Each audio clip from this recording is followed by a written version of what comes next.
There are often times you're stuck in a situation where you need to sell something and the person cannot taste the product, sample it, or test it, or what have you. So how do you deal with that?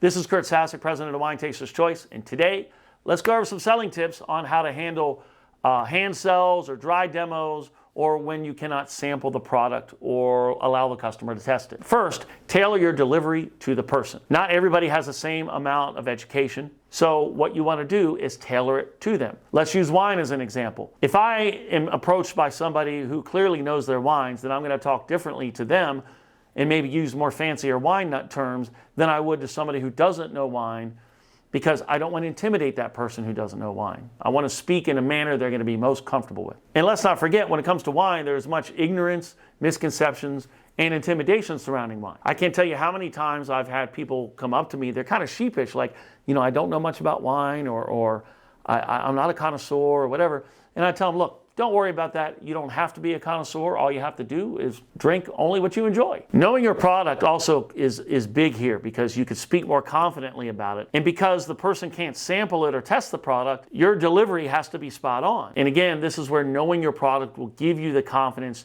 to speak in a more authoritative manner, because your confidence will make that person feel more comfortable. So in a confident delivery, I want to describe the product I'm representing very clearly. Let's say I'm trying to sell Barbera. I would say something along the lines of, Barbera is a red wine from Italy. It's also the name of the grape. It is a light to medium bodied, and it has low tannin, has some fruit, but is still dry, and it appeals to a wide audience and works great with or without food. So that's a very clear description, right? But what's missing? All that information is useless if the person doesn't know wine. In addition, if they don't know Barbera, then you've given them no way to relate it to something else. Relate the product to something the average person may know or can relate to. So then what I would do after I describe the wine, as I just did, I would say, are you familiar with wine like Pinot Noir? And chances are they're going to say yes, because most people are. I would say, okay, the overall flavor profile of Barbera has similarities to Pinot Noir, and I have found that people who like Pinot Noir often like Barbera and vice versa. See what I did? I gave them something they could relate it to, and then that made it a bit more, shall we say, tangible for the customer. In this example I gave with the Barbera, there are other similar wines that have a flavor profile that resembles Barbera, but the reason I chose the Pinot Noir to use in this example is because it's the most common. Here's another situation I run into when I'm hand selling. Well, why should I buy it from you if I can't taste it? I say to them, well, sir, I can tell you more about the wine from personal experience because I've tasted it.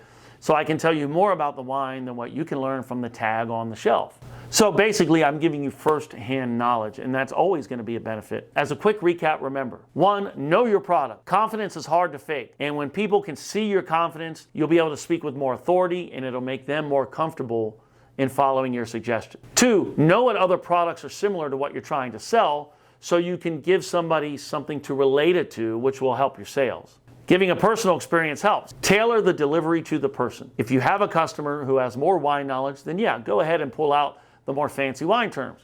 But if somebody knows less about wine that you're dealing with, then speak in more layman's terms, because you want to put them at ease. Because if you can make them feel more comfortable, you're going to improve your sales. Speaking from first-hand knowledge also helps. Oh, well, sir, I can help you more than a name tag on the wine label can, because I personally have tasted this wine. Thank you for watching. Please subscribe. Also, I would appreciate it if you like and comment on the videos you watch, because that helps us build our channel. And we're only here to educate. All the best, and take care.